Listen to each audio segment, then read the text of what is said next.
ummadda Soomaaliyeed waxaan gaarsiinayaa yani maanta waa maalin dadka Soomaaliyeed ay haystaan fursad aad iyo aad u ballaaran marka la fiiriyo aragtida ay caalamka maanta Soomaaliya ka qabaan. maanta waa maalin ay ummadda Soomaaliyeed haysato fursad aad u ballaaran sida ay dadka rajada ay u qabaan. waxaan leeyahay rajadu ha sii socoto, isku duubnaada, waxa aad qabsan kartaan markaad qabsataan baad rajaynaysaan kaalmada caalamka iyo kaalmada dibadda.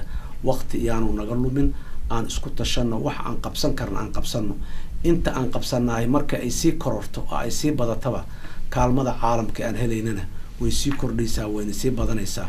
waxaan leeyahay marka ummadda Soomaaliyeed si aan kaalmada caalamkana u helno, horeyna aan ugu soconno, waxa aan qabsan karno aan xooga saarno, aan iska ilowno isxamashada iyo maxaan ku yiraahdaa fadhi ku dirirka iyo afkaarta haraadiga ah. aan horey u soconno, aan lahaano waxa aan ka midaysanahay sidii aan uga miro dhalin lahayn, aan ku mashquulno.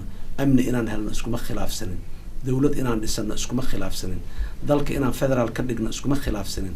waxyaabahaas aan isku khilaafsanayn aan hore u wadno. sidee waxaas aan isku khilaafsanayn aan u gaarnaane aan wada hadal iyo wada tashi aan ku marno, annagoon isjajuubin, annagoo aan ishandadin, annagoo aan isdilin, oon dagaal dib ugu noqon. aad iyo aad ayaa u mahadsantihiin.